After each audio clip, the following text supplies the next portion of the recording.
President Joe Biden announced the United States will be banning the importation of Russian oil and gas in response to the Russians' offensive in Ukraine. The announcement comes on the same day the price of gas hits an all-time record high in this country. So what does that mean for you? It's going to be a tough road ahead. Friends, it is time for Hold the Line.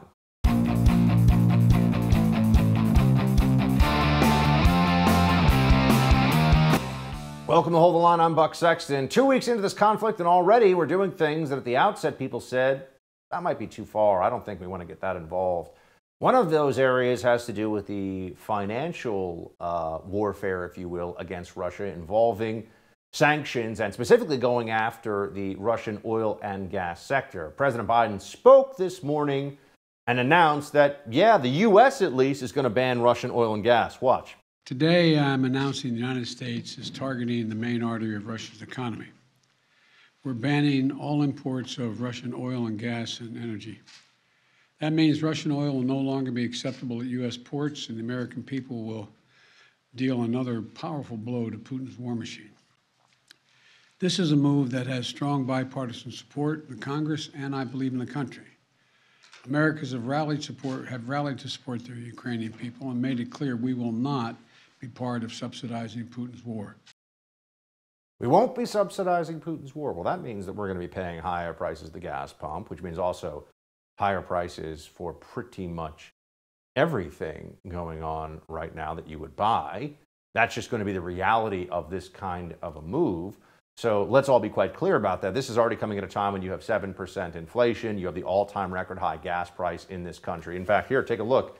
$4.17 a gallon. The previous record of $4.11 a gallon was July 2008, right before a massive financial collapse that some people said threatened the entire global economy. Gas price is higher right now than it was then. This is a troubling indicator of our economic future, to be clear. And we also are getting increasingly, I think, clear evidence, clear indicators that the Biden administration isn't going to limit itself to what it's going to do in response to Russian aggression here economically, that there could be even more action that is taken. Biden says that, he's doing what he can, meanwhile, because he realizes politically, this is a big problem. Politically, this is a big challenge for the Democrats because gas prices don't play well at the polls, and nothing matters to Democrats more than having an iron grip on political power in this country. There's no principle that will get in the way of that. There's nothing that Democrats care about more. Meanwhile, Biden's out there saying that, he's going to try to minimize the pain of Putin's price hike. Watch. The decision today is not without cost here at home. Putin's war is already hurting American families at the gas pump. Since Putin began his military buildup on Ukrainian borders, just since then, the price of the gas at the pump in America went up 75 cents. And with this action, it's going to go up further. I'm going to do everything I can to minimize Putin's price hike here at home. What would that entail? Because the only way to really deal with this would be to open up exploration, get rid of unnecessary regulation, and produce more oil. At least that's what America could do itself to try to help with all of this. But there's a global market for fossil fuels, as we know. This is what modern economies run on. And so it's quite strange to anybody who understands how these markets actually function that Joe Biden is warning about profiteering and price gouging from the very oil and gas companies that would need to produce more in order to bring down the price. Watch. Let me say this. To the oil and gas companies and to the finance firms that back them, we understand Putin's war against the people of Ukraine is causing prices to rise. We get that. That's self-evident. But, it's no excuse to exercise excessive price increases or padding profits or any kind of effort to exploit this situation or American consumers, exploit them. Russia's aggression is costing us all, and it's no time for profiteering or price gouging. Well, who determines what price gouging is in a rapidly rising energy market in terms of prices all over the world? What is that supposed to mean? Why is Does Biden get to determine what the fair price of oil is? Is he going to set price controls? Because that's worked out really well in Venezuela. Oh, speaking of Venezuela, that's another thing that we should be very clear on here.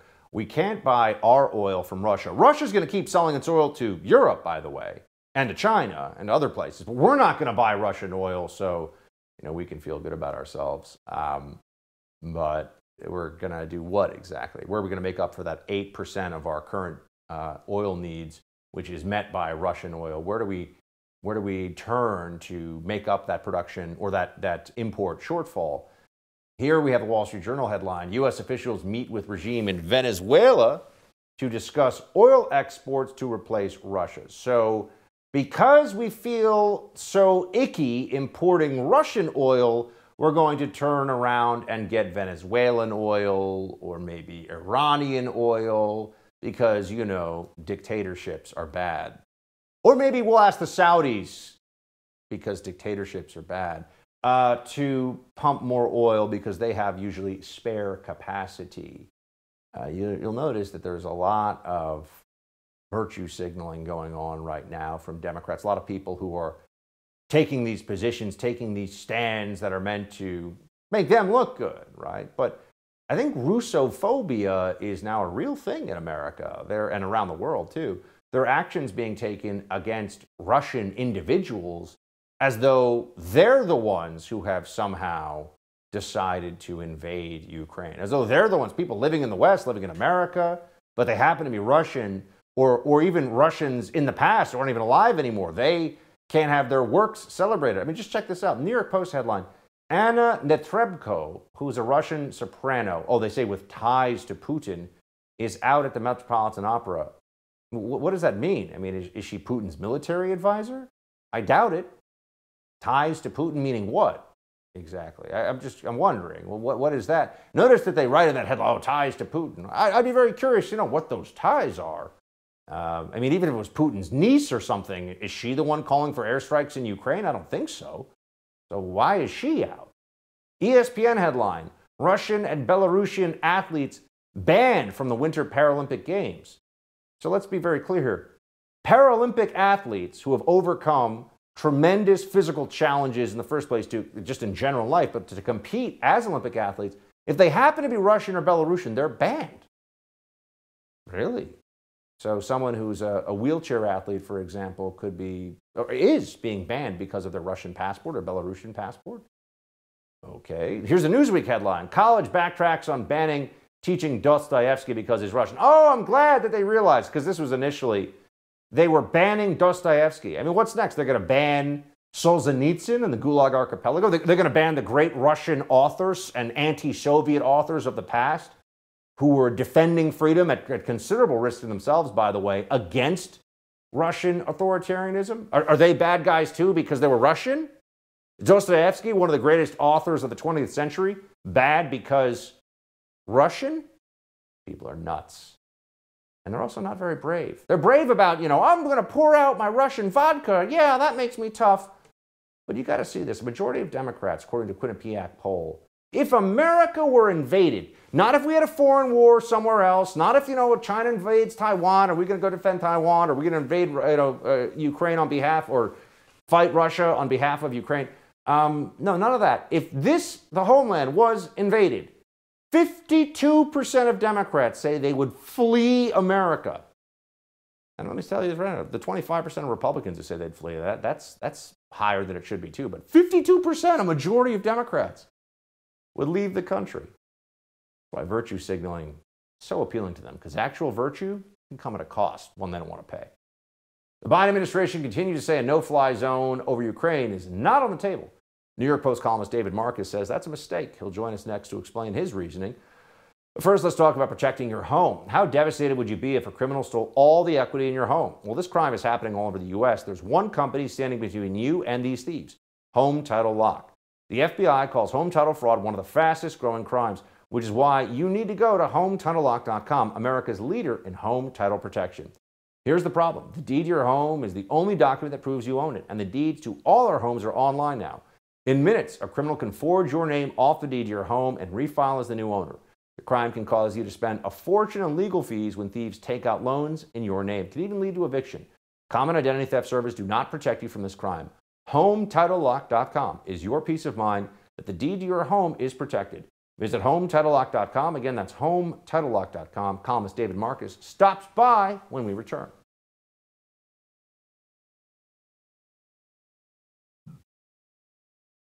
As Russia continues to bombard major population centers, calls for the establishment of a no-fly zone over Ukrainian skies are growing louder.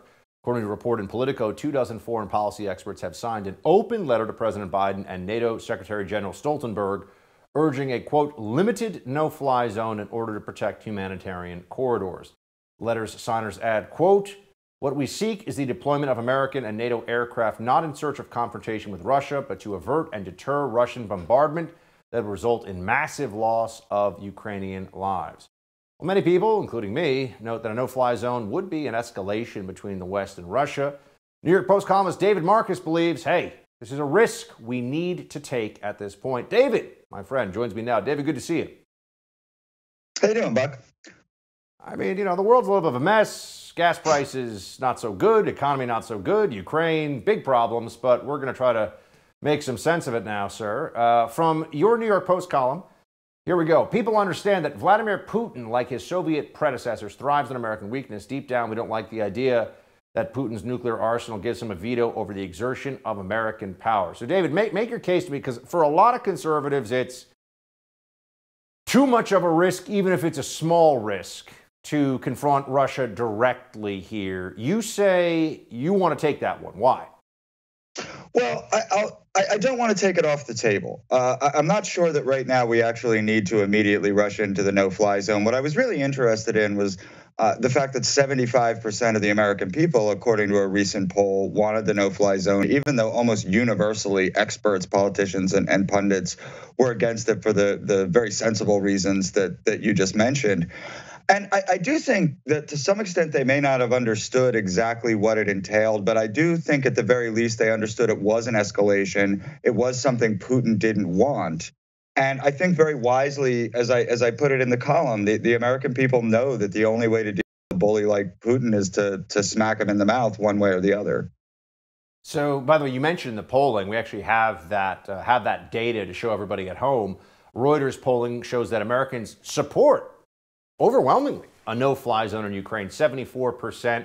74% also believe that we should take in refugees from Ukraine. 72% believe we should provide weapons. 64% say pay more for gas. David, we can come back to the pay more for gas one in a second, because I think that's not as well understood as it should be, what that really would entail, I think. But the no-fly zone, 74% saying this. So why do you think there's the disconnect between the so-called expert class on this one and what seems to be a bipartisan majority in terms of the American people on, yeah, go for a no-fly zone? I mean, what is the disconnect as you see it? I think the disconnect is that when you're looking at things on the margins and you're looking at things in terms of sophisticated geopolitics, you're weighing the pros and cons of various different levers that you could pull, right? The American people aren't really doing that. What the American people are doing is watching the situation in Ukraine, and what they see is Putin as a thug who's invaded a place without any legitimate reason. And that's still something that the American people are against. I also think that the Ukrainian media campaign and President Zelensky himself have been very, effective at creating themselves as sympathetic figures. And so I think Americans are on their side. Interesting, by the way, I mentioned this before, but on the pay more for gas, we're already at the all-time high gas price right now. And we just put sanctions today on Russian gas. Now it's about 8%. Russian gas to the U.S., about 8% of imports. Interesting to see, David, how much impact this really has on the Russian economy, particularly if we're looking to have this be a major factor in the days ahead instead of waiting months. Sanctions usually take a long time, right? I mean, we think about sanctions in Iraq and sanctions in North Korea, and the whole point is long-term economic steering, if you will, of the opinions of governments, the decisions of governments, instead of do this or tomorrow the sanctions will change everybody's mind. On this one, though, I mean, do you think there's a point at which, just not to be crass about this, but gas at $4.17, people say, okay, we'll do that to help Ukraine. What about gas at $8 or $9 a barrel? I'm sorry, $8 or $9 a gallon? Yeah, no, I mean, you're right. There's definitely a breaking point here, and I do think that this was more symbolic than it was actually meant to hurt Russia. I think that there was this feeling that we can't be giving them money, to support the war effort. And interestingly, I think Biden was really dragging his feet on this for the reason that he knows high gas prices are going to be bad for him. But let's be clear. Today Biden referred to this as Putin's gas hike or Putin's price hike. That's nonsense. The price of gas has been going up and up and up, as everyone who drives a car knows, since long before we got into this situation. So we also have to be careful not to buy into the White House spin that this is not a result of Biden's incredibly horrible energy policies and refusal to produce enough domestic energy. Here is the Ukrainian President Zelensky appealing today to Americans for more help. Here you go. If you see and if you understand how we feel life, how we fight against all the enemies for our freedom, support us, and not only with words, with concrete, direct steps. Do it, and I think we'll win. Of course, together with all the world. Obviously, this guy is right at the center of the storm, and a lot of people view him as a leader with quite a stomach for this conflict so far. I mean, hasn't fled the country, hasn't shown that he's just going to fill bags with cash and hop on the first private plane he can out of there to Paris. I mean, he's actually staying and fighting, which I think a lot of people view as quite admirable. What do you think should be, I mean, for you, David, because you believe a no-fly zone at some level would be a good idea. And you're upfront about that. And there are other people now increasingly. There are some, experts not that you're not an expert, but you know what I mean. There are foreign policy people out there who are saying, yeah, we should do some kind of a no-fly zone. So there's a shift happening with all of that. What are the red lines for you of we shouldn't do that? Like where do you go when you say that's where America should not get involved here, barring an open Russian attack on American bases or American forces? I mean, I don't think I have one that I'd like to say out loud. One of the things that's baffled me about the way Biden handled this from the beginning is that he was constantly just taking stuff off the table. Even the most sort of even the Trump supporters I know who are the most suspicious about getting involved. When I asked them, do you think Donald Trump would have taken all this stuff off the table without getting anything in return? They say absolutely not, because clearly Trump wouldn't have done that. Look, what Zelensky was saying just there sounded like bluster a week ago. It sounds a lot more realistic today. Today, if we're providing weapons and we're providing planes to Ukraine, it looks a lot more likely that they're going to be able to hold their own against this Russian army that quite frankly has been pretty pathetic so far. So, I think we have to watch what's happening, but things are not trending in a good direction for Vladimir Putin, and hopefully he's looking for an off-ramp. David, always appreciate it. Thanks for being with us. Thanks for having me. As Americans turn their attention to Ukraine's borders, thousands of undocumented migrants continue to pour over our own. When we come back, independent journalist Ivory Hecker is going to join us to tell us what she's been seeing herself on the ground at the U.S.-Mexico border in the last few days. Stay with us.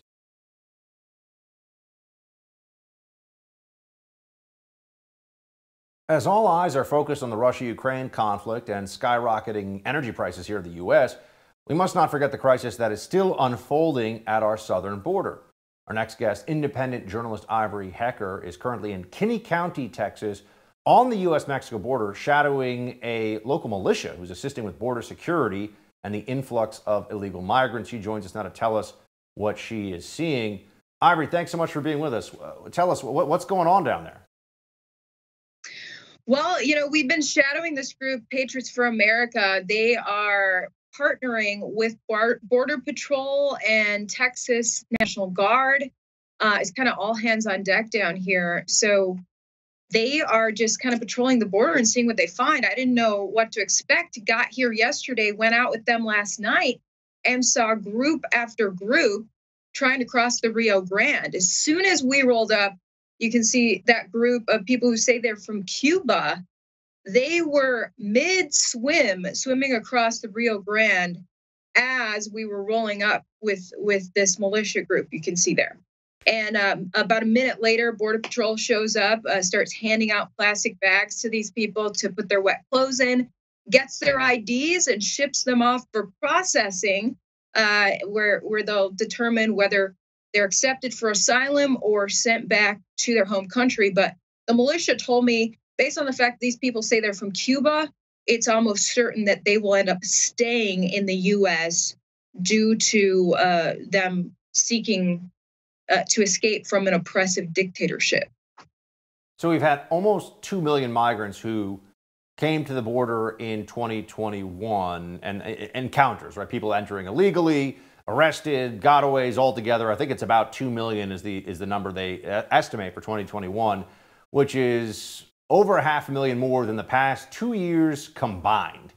What are you hearing from border security folks about how the heck this is happening? Well, I just talked to Border Patrol today. They had actually promised me a ride along back in December.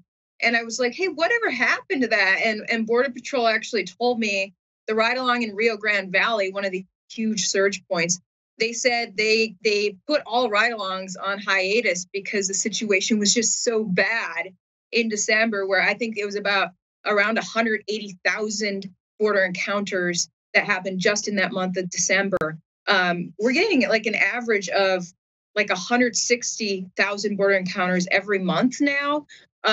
January of 2020 or of 2021, before Biden took office, it was at 70,000 border encounters, but we're just seeing a steady increase from there. So right now, Border Patrol is saying, look, we'll take all the help we can get from Texas National Guard, from volunteer militia groups like the one I'm shadowing, to game wardens. My source on the ground in McAllen, Texas, sent me video of a hotel parking lot that is all game warden vehicles. She said that DoubleTree Hotel looks more like a military base right now with all the people in uniform going through. Game wardens have a history of helping out with border security, but right now it appears it's a lot of game wardens helping out with this huge surge we're seeing. So we saw group after group come to the river's edge. Once we were staged there, the migrants kind of stopped crossing. One group swam halfway through, and we started hearing them say that they wanted to come back tomorrow, and sure enough, they swam back. So I think we scared them away. So what are they telling you when you're with all these different groups that are supposed to be doing border security, although a lot of it, from when I've been down with Border Patrol, Ivory, I'm sure it's the same thing you're hearing, is what they call the humanitarian mission, which is people who wave down Border Patrol and say, here I am, bring me water, bring me food, where's my medical care, where's my ticket to, not just along the border, to New York, to Chicago, to Los Angeles, wherever they plan to go afterwards. They have essentially a script, sometimes literally a script in hand of what they're supposed to say to pass the credible fear test. So while that's all going on, what are you hearing about the cartel side of this and the drug smuggling component of Border Patrol's mission while this massive influx is continuing? Well, we were right there with the militia who had walkie-talkies going, and they could hear on the walkie-talkie channels. They were listening to cartel members talk about trafficking the next people. They're basically on that. You could just see right across the river and see the activity on the other bank and listen to the cartels talk about where to drop people off is what the militia was telling me. And it's always hard to tell which people are trafficking in drugs and which ones are actually trying to find a better life. But you saw this group of people who say they're from Cuba gladly handing over their IDs and kind of running into the arms of the Border Patrol. And then we saw another group of single males who started to swim across, saw us, and then took off the other direction. So you just sit there and wonder about their intentions. Were they carrying, or were they smuggling some illegal substance in, or why did they turn the other direction when the Cubans ran into the arms of Border Patrol? So there are many motives. Ivory, is it an open border? I mean, if someone posed that question to you as you're down there right now seeing what's going on, how would you answer, is it an open border or not? Well, the border appears to be quite open. I mean, there's sections of fence with well-trodden paths around the edges of those fences. So it's clear that a lot of people are walking right around the fence section. And while there are National Guard and Border Patrol there, at the search points, they can only do so much. We witnessed National Guard stopping, apprehending 2 people who said they were from Mexico, but then they said that 3 other people were able to sprint past them, climb a fence, and take off into the Texas ranchland. And so when we talk about those 2 million border encounters that we've seen in the year of 2021, those are just the people that Border Patrol actually encountered. Those aren't the people who could run fast enough and get past. So who knows how many people have truly crossed border into the U.S. But with the amount of people coming every single night, group after group swimming across, it really appears that the border is quite open. Ivory Hecker down on the U.S.-Mexico border. Thanks for bringing us some ground truth, Ivory, and stay safe down there. Appreciate you being with us. Thanks so much, Buck. Gas prices hit a record high today of $4.17. But if you've been living in California, there's a good chance you've already been paying that level or more for months. We'll talk about the nightmare in the Golden State with the founder and CEO of Dharavi Strategies, Roma Dharavi, when we come back. First, I want to talk to you about protecting your online data. A lot of companies promise your privacy is guaranteed. We know that's not true. That's why you need a new privacy and cybersecurity application tool called Secure. It's spelled S-E-K-U-R. Secure is using proprietary encryption and is offering secure instant messaging and email. With Secure, all of your communication is based on servers and data centers hosted in Switzerland without using any of the big tech platforms. Privacy is a big issue now. Without real security, people can read your emails, messages, even your bank information. Secure will never mine your data. This is what you need. It's your solution to the constant theft of your digital identity. It costs only $5 for the messenger, only $10 for the messenger and email combination package. Go to secure.com and take back your privacy today. That's SEKUR.com and use promo code BUCK for 25% off. We'll be right back with more. Hold the line.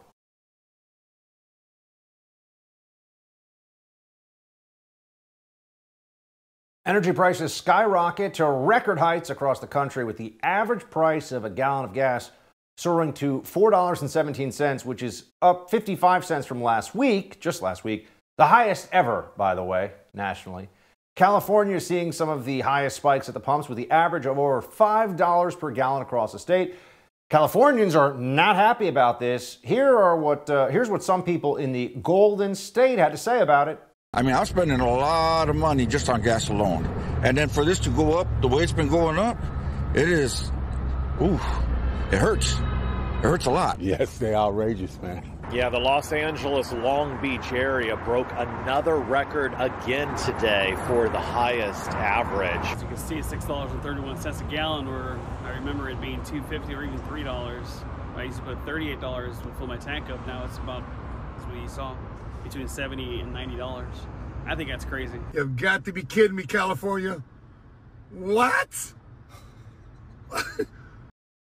On the eve of his State of the State address, how will Governor Gavin Newsom explain California's soaring prices, even beyond the national average, of course?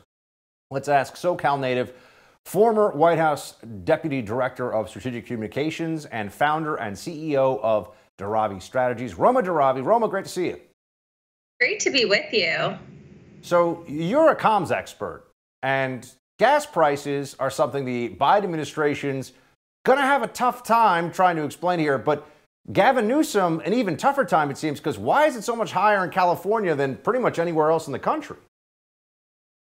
Well, we've seen California policies time and time again fail families in California, and it really is becoming a kitchen table crisis in the state of California. That's why you're seeing so many families move to states like Florida and Texas. They are trying to get away from these liberal policies that are really affecting their day-to-day lives. It was absolutely terrible during COVID with the lockdowns, children not in school for over 2 years.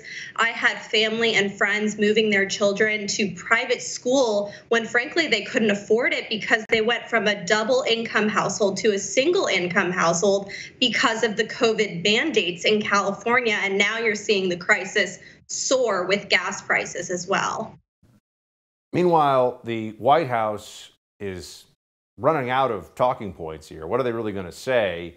They, on the one hand, Roma, will tell everybody that they're not standing in the way of anything when it comes to fossil fuel production, domestic energy here at home. But they'll also talk about the existential threat of climate change and the Green New Deal, and shutting down the Keystone XL pipeline is somehow a good idea. So there's an issue there. Peter Doocy over at Fox News had a back and forth with Jen Psaki on this one. Watch.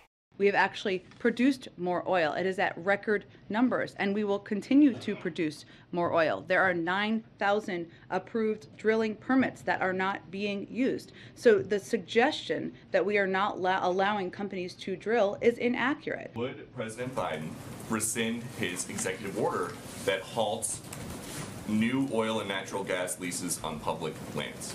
Well, 90% of them happen on private lands, as I'm sure you know, and there are 9,000 unused approved drilling permits. So I would suggest you ask the oil companies why they're not using those if there's a desire to drill more. Would President Biden ever undo his executive order that stopped the construction of the Keystone XL pipeline?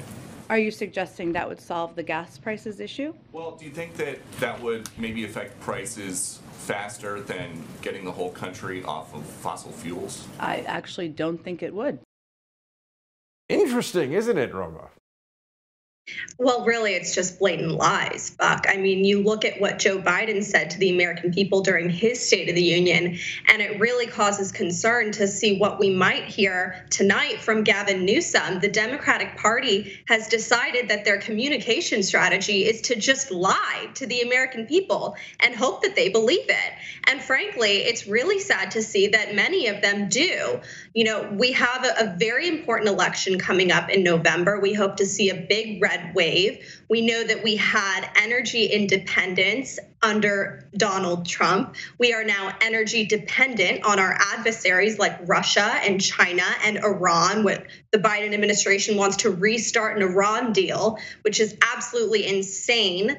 And, you know, there's really no making sense out of this, because if we wanted to take control, if we wanted to be America first, if we wanted to lead the world into a safer, better future, we would do it by taking control here at home and utilizing our own resources, which we have plenty of right here in the great country of the USA.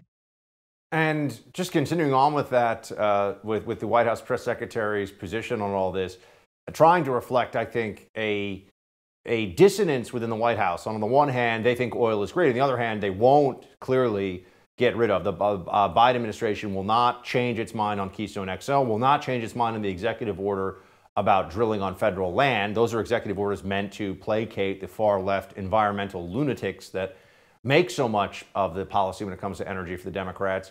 Here's Jen Psaki, though, with a new idea, Roma. Let's just, figure out a way to use less fossil fuel. That's a way to go. Watch.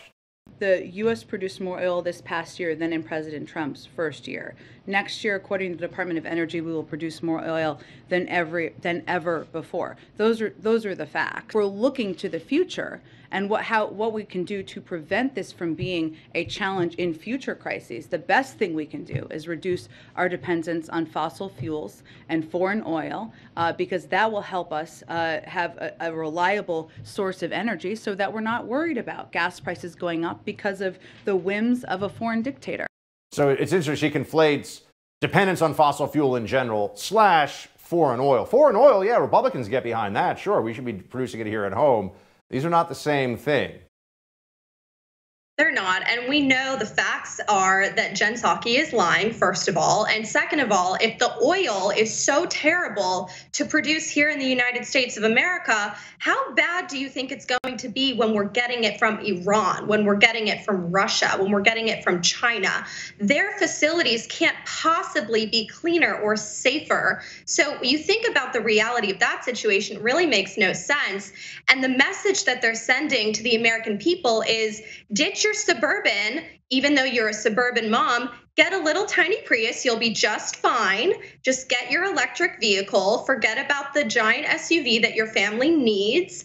And, it makes you think that maybe someone's in their pocket, because at the end of the day, it's all about freedom and decision in America. And they're definitely leaning to one field here. I mean, Roma, just because I know that you're a little tongue-in-cheek, but also absolutely astute, because here's the transportation minister, Pete Buttigieg, saying, no big deal, just go buy an electric. Watch. Clean transportation can bring significant cost savings for the American people as well. Last month, we announced a $5 billion investment to build out a nationwide electric vehicle charging network so that people from rural to suburban to urban communities can all benefit from the gas savings of driving an EV. Just go get yourself a Tesla, everybody. No worries about the gas prices. That's the transportation secretary. Look, I love a Tesla just as much as the next person. Elon is a genius, but that is not a realistic situation for the everyday average person across the country. And when you think about their transportation needs, some of these families are driving 2 hours and back just to get their children to a school that is open, that will let them learn in the classroom. It's really unrealistic. It's a far-fetched dream that the transportation secretary, Pete Buttigieg, is laying out here right now. And it's unfortunate because American people are suffering. They're suffering in real time. And instead of trying to address the needs at home by revitalizing our independent energy nature here in America, as we can and as we should, we are turning to foreign adversaries overseas. Roma, thanks for the perspective. Great to see you. Great to see you. Stephen Colbert says he's willing to pay more in gas because, it's worth a clean conscience. And he's worth about $100 million. Oh, we're going to break this down for you coming up in Quick Hits.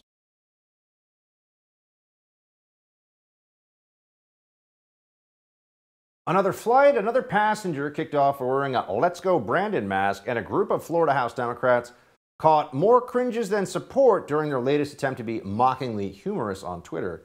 We'll get into this in Quick Hits. First off, I don't understand. Apparently the rules on a plane now are that a flight attendant, stewardess, I guess attendant now is the preferred nomenclature. A flight attendant can kick you off for whatever.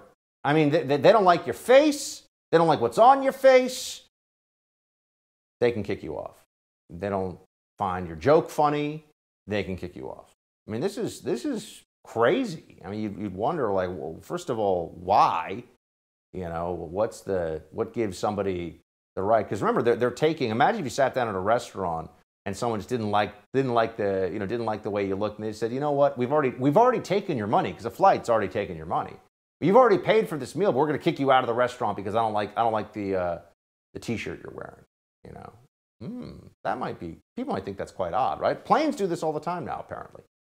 Here is a man who was reportedly kicked off a JetBlue flight for wearing a Let's Go Brandon mask. He actually changed his mask after they asked him to. They still kicked him off because, they're little authoritarian lunatics. Watch. There's no other flight. I got to get home for work tomorrow. So like I said, I'm now wearing the mask, Michael. Now he just made the decision, and we need to go on whatever it is. It's going to cause problems, Michael. It's fine. Let's go, sir. Everybody getting this? Yeah. I complied without causing him a headache, and Michael is offended. Therefore, I can't fly home to my family today. Everybody get that? His name is Michael with JetBlue. I complied and switched my mask, and yet, because I wanted it on video that I was being asked to change a mask, he now wants me off the Yeah.